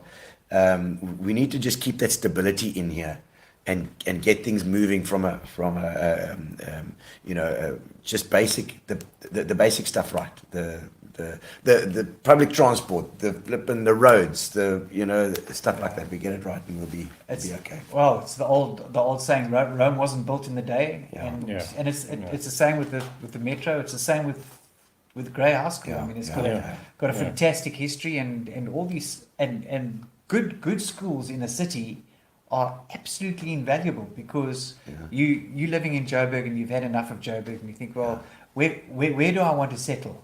And you circle PE, because it's got great girls' schools, great boys' schools. Yeah. Schools are an integral part of your a successful metro. So right, you're so right. There's Garth saying the Invincibles of '76. Quite right. Sound like a bunch of crocs, Glenn Garth Webster. Do you know what I find lovely about Garth Webster? He's probably the most colourful character. Yeah, I he's know. probably. Other than you with this nice He's proper. blazer and- No, he gives me a run for my money. Yeah, the two Yes. get a run for your money. No, he does. Yeah. But driving down Walmer, Yes. it has to be said Main Road Warmer. that I can't wait to drive past his place. Yeah, because Because I never know what's coming up next. The chalkboard. You know, What the his message of chalkboard. the Yeah. day is, Yeah. It's got Webster's Unbelievable, flooring right? there, the chalkboard. Yeah, and every time. Also been a very faithful guy to me. Garth, always a guy that always gives you a nice punch in the chest and says, Yes. great, keep going and everything else. Lovely human being. Lovely, Love Garth. Yeah. And the 85ers won the game along with the exceptional linesman, he says. 85 from Rob Rob Messenger. Messenger. Chief is Bunter. Yes, and everybody got their names. Yeah, no, naughty baby. Bunter. Naughty baby. Yeah. Oh, man. Yeah, I wanted to mention to you guys tonight that one of the things that I had seen, and you passed me a Charles. Yes, fires beers. I belong. Fires and yes. I belong to a society called the Charles Glass Society. Okay, yes. And there was a guy by the name of Donovan Austin who's taken it over, and Donovan and his boss John Els have been through Tavcor, have helped me personally a lot with Old Grey. Yes. But Donovan took over Charles Glass, and Charles Glass was a wonderful thing. It was a wonderful society of going along to a bar. They go to a different bar each meeting once a month. Okay. Donovan, forgive me, but I think the third Thursday of every month, and we go to a different bar, and it's normally a good joel and everything. Donovan changed it, and he made it, if I can say, almost business-fied it. Yeah. And now he has speakers, Okay. and or he'll have That's a rugby much more. player, or he'll have a cricket player, or what I'm saying is, if Yes, there's a cricket team or a rugby team or a soccer team in Koberga, he'll bring them in and they'll address you, or you'll get an interesting business guy, an investment guy, or something, and he's changed this thing, and we all walk in our red tops, and you sort of take over a bar. Yeah. And it's the most unbelievable thing. I mean, it really is. And even a guy like Donovan would be quite good for you one day on the show. I think so.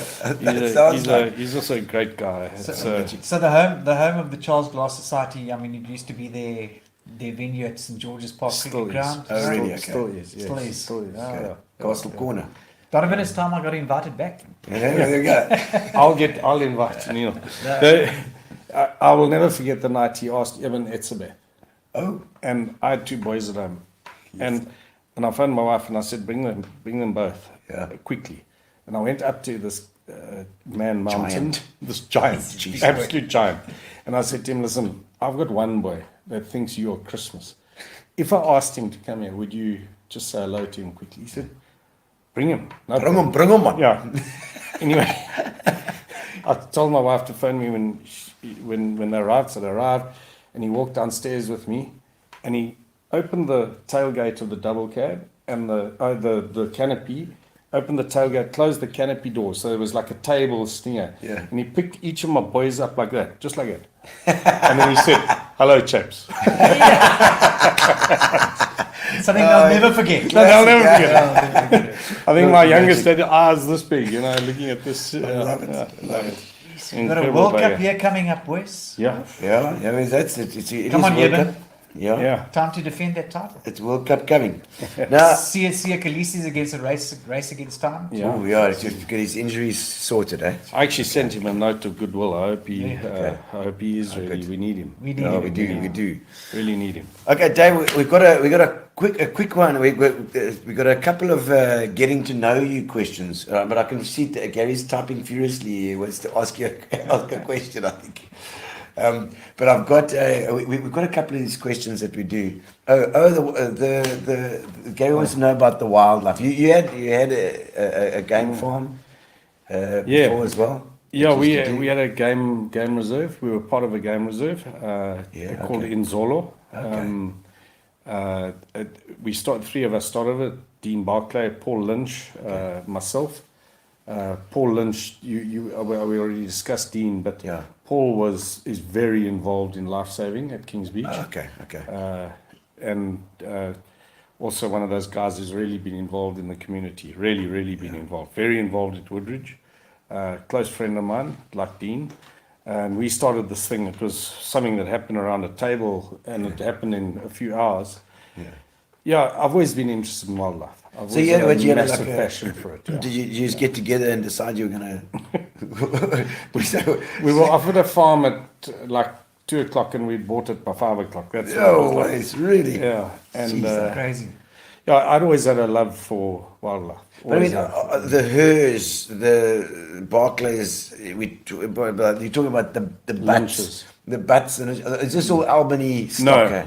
No, Barclays and Lynches not. And The Hurrs? us 1820 seatless. through a marriage, down that level, Okay. and it goes back into the lower Albany area there. You know, where those chaps, they always said, when they had a drought, they always said, look here, but it's so bloody dry out here, we're going to fax our sheep to the abattoir. I love it. And when it's wet, And it's wet, and they used to say, hell, but it's wet here, we're going to take our potatoes out with a prawn pump. Tighties. I like that. those expressions are just. But that's so settler stuff. Wooden swan. They are just the most likable people in the world. You know, it's just like unbelievable. It's so I was very involved in the world out there in the wildlife industry. Unfortunately, COVID murdered us. And we ended up selling. Just closed down, bang, 2.5 years, And I think actually they're only just starting to come right. Sure. I think they're just starting to come back into that. And we didn't have that long-term institutional time in it. But when you've been in that industry and lived in that world, you see another side of people. You really see another side of people. It's an incredible thing. I think there we bred my famous story there was we bred a tame buffalo. A tame buffalo. Yeah. Yes, I found I didn't know there was such a thing. a pala. I found a calf that had been born and the mother had passed away, and I found the calf under the bush lying next to the mother. Loaded the little buffer up on the front seat of my bakkie and took it home, and phoned a very close mate of mine. His name is William Folds, Dr. William Folds. Yes. You've got to get on the show as well sometime. Yeah, you must get him William on, yeah. Folds.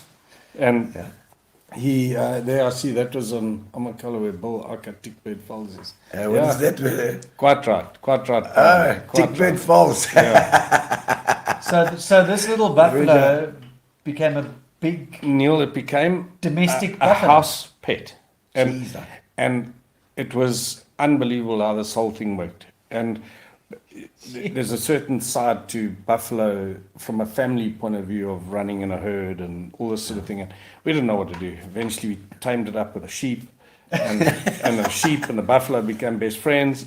And I've got 2 Jack Russells, and the sheep, the buffalo, the sheep, and the 2 Jack Russells were best friends. And they used to all sleep together. It was the most incredible scene. You used to drive around the back of your bakkie with you on the farm with the dogs and a sheep And a buffalo. and a buffalo. And But shouldn't it start to get too big? well, that was where it got difficult. And like a 3-ton thing getting in the my back word. seat of your car is not like Anyway, we got to a point where she was getting too big. Her name was Bella. And every single guest that came to Inzolo wanted to see Bella and touch Bella and scratch Bella. And we got to the day where she had to go home. We were very blessed. We had some drought-stricken animals, and I put them into the boma so I could try and feed them. And we had lucerne, and we were feeding them lucerne, and I thought, nah. So we put Bella in with them. And these 3 Some cows, wild buffaloes. Yeah, with some wild buffaloes. Okay, And wow. these 3 buffalo adopted her. Okay, Wow. so they've solved the problem for you. Yeah. Yo. And we were very nervous as to what would happen when she met the herd again, Yeah. as to whether they would accept her or not accept her. Yeah. Anyway, they accepted her. And I think the 3 cows sort of took it over. So, yeah. Okay, so it was happily a- ever after story happily there. ever after. I thought you were going to shoot it. No! So off they trotted into the sunset. Off they went. Oh, Yeah. And fantastic. she's still there. Oh, she's still there. Yeah, beautiful. she's still around. And same story Love as William with Tandy, just not quite as vicious. But Carl Baumister saying hello there. How's it, Carl? Nice to see you as well, man. Looking good, thank you. I suppose he's talking about me there. No doubt. left off on our wood. All right, are we going to do a little bit of a getting to know you section? Let's do it. Let's do it. Getting to know all about you. Pass. You can say pass. You can, if you've got a story, you tell us a story. If you haven't, then you lost it. Okay. Okay. So, what is something that people would be surprised to learn about you? Let's say, Dave. That I can get a bit emotional when I. Emotional. Yeah. Definitely. You're not talking verdriet here, though. No. That just, too? Just struggled through an old boys dinner the other day. Oh, really? Very badly. Yeah. my But words. made it. Okay, good. The most physically painful thing you've ever seen. Thanks, Brendan. Thanks, man.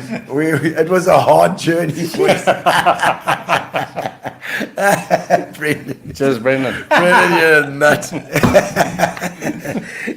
Okay, the most physically painful thing you've ever experienced. Oh dear, is this another This is another honk story. Visiting urologist? Oh, no, that's tough. Yeah, that's tough. Oh dear. Oh no. Okay, the hardest that you've ever worked. Under my dad. Really? Yeah. Proper taskmaster. Really? Yeah. What, doing this? Doing the IT work, IT? building work. He and I built a house together. Oh, God, okay. Yeah. Okay. No, he's a proper taskmaster now, man. She's still around? Yeah, no, he's still around. Okay, still Yes, give you he's still, yeah. He's actually going to have a little up next week. So hope he's all good. We never actually spoke about the fact that you used to come around the pop shop when I used to work there. Can you believe it, Gino? I know. You were mates with Norman Colling. Yeah. He was a muso as Yeah. well. And Dave used to come. Well, did you used to play guitar or something? I tried to learn. But you came in there a lot. Well, I kept breaking strings. You never got it right though. No, I've never got it right. At one stage, who was the eminent child? It's Darren. Darren Darren Pease, yes, Yeah, yes. Darren. Darren, I think, actually wanted to break a guitar. Oh, over you my give head you one day. lessons? Yeah, for a while. When I really wanted to beat me up with a guitar. Because you lived just around the corner. Yes, that's right. On the corner. You used to come past on a skateboard. And I you was were in home. Westbourne Road and opposite Upton's there, and you My were word. just around the corner.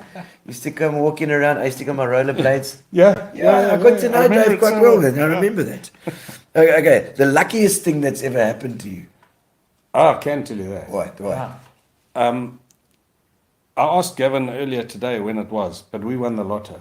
Won the lotto. Yeah, we won the lotto. Oh Yeah, my our God. hockey team won the lotto. The hockey team. Yeah, Did you the all whole- put in this?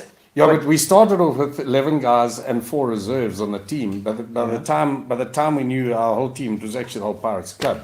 Oh, yeah, okay. That- Wanted to share they our wanted to share the lotto loot. prize. So did you have like money left? What was it? £5 £5 left in a glass. In And a we'd glass. already tipped the waiters and waitresses. Said We £5. had £5. It was stuck in the bottom of the glass. And Arthur Jacobs, wonderful oak too. Yeah. Proper Italian mate of mine. Italian mate of mine. Italian. I Yeah, like yeah, it. It's yeah. good. And his wife, very good tennis player and loved tennis as well. But Jake's a real solid hockey citizen, and he took out a lotto ticket and we won it. I can't even remember how much money it was. But you but want it a was proper, lot. proper amount of money. no. That was a We proper got a amount. weekend away for everybody. Yes. You went out And I'm not telling any more stories after that about that trip. a weekend away for the whole The club. whole just a bit. club just about. Good Lord, man. Yeah. How long did it take you to get your lotto money? No, Quick.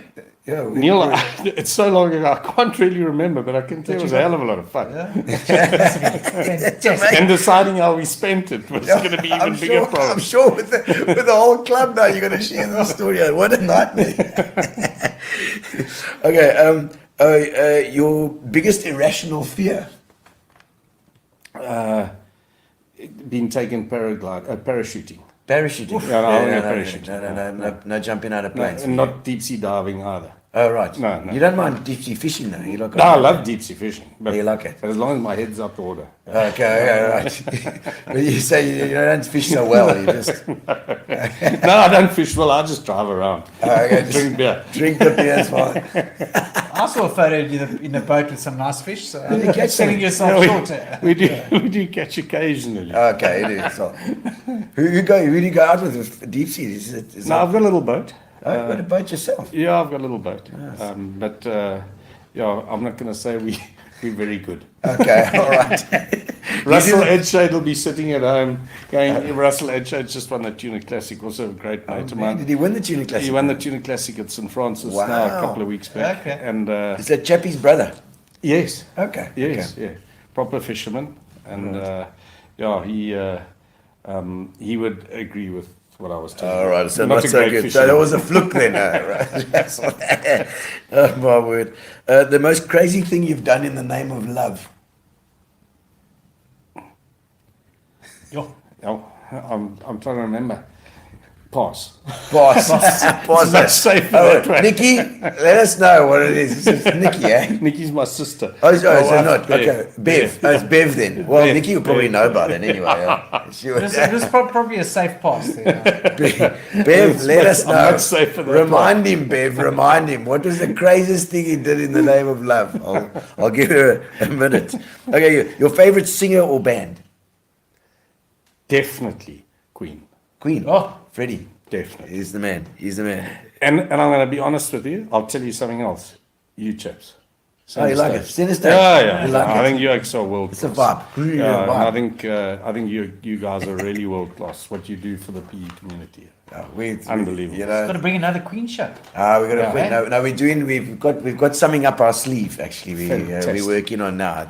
It's going to be great. We'll take a table now. I'll give you. I think it's going to be called the Fantastic Five. The Fantastic Five. We've got Fantastic. Playing at Old Grey now. Yeah, no, well, you're there, and also And at the Hellenic as well. I think we're possibly going to do, but we're going to see. We're going to check some moves out. Fantastic. Let's see. The biggest learning experience you've ever had.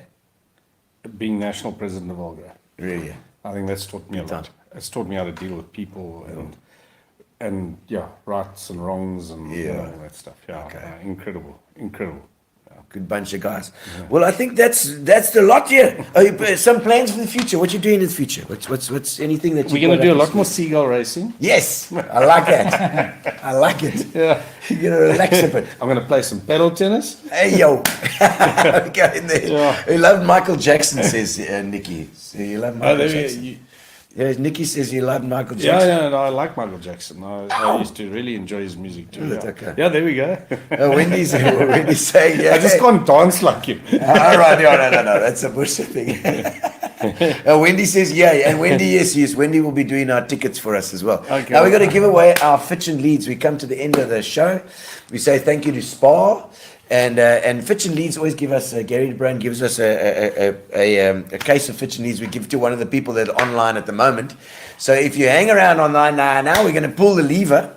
Once Gary's done it, I don't Can I just say something first? Yes. Would you mind if I just said Absolutely. something? Yeah, please. Yeah, firstly, I think it's an immense privilege to have been invited here this evening. I'm probably a lot more subdued than everybody else that's been on the show. But I think what you guys, all of you, Neil, you, Gary, Gary Hemmings, what you guys do for PE, or what do we call it? What you guys do is unbelievable.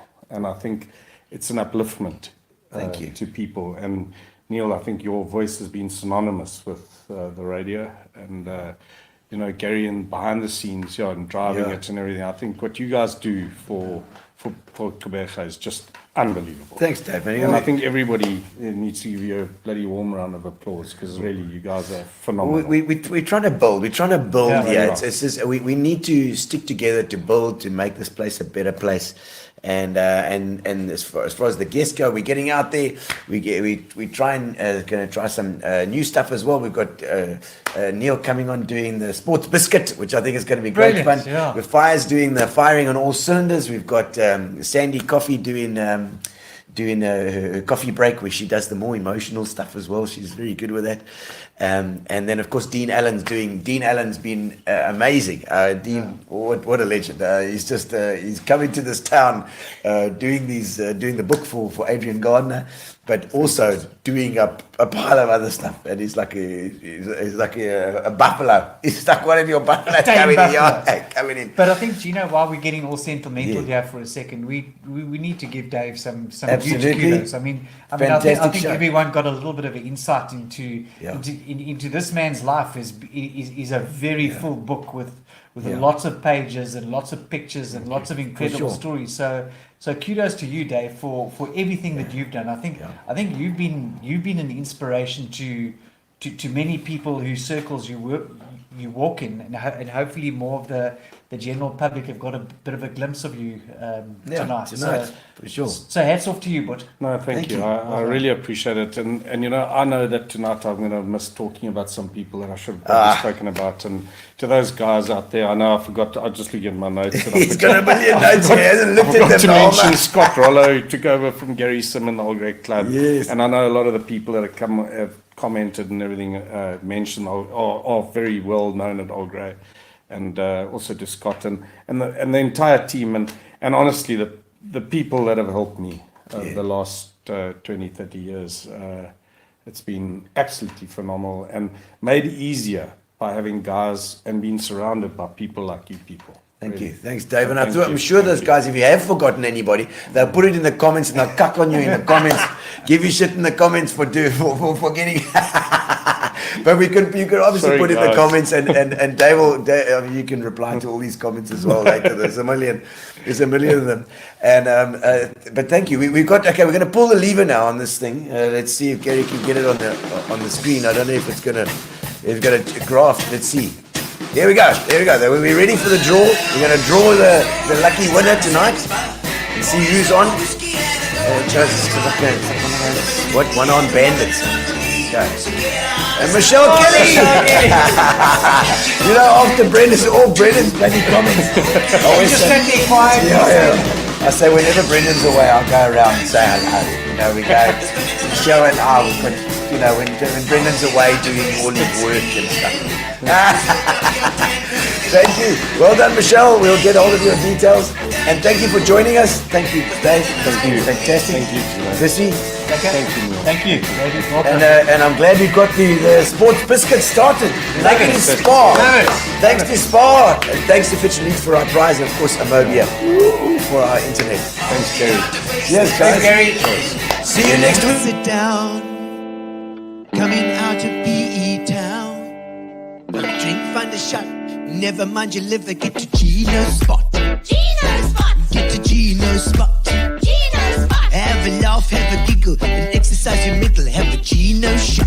Gino shot. Get to Gino's spot. Gino spot. Get to Gino's spot. Gino spot. Have a laugh, have a giggle, and exercise your middle, get to Gino's spot.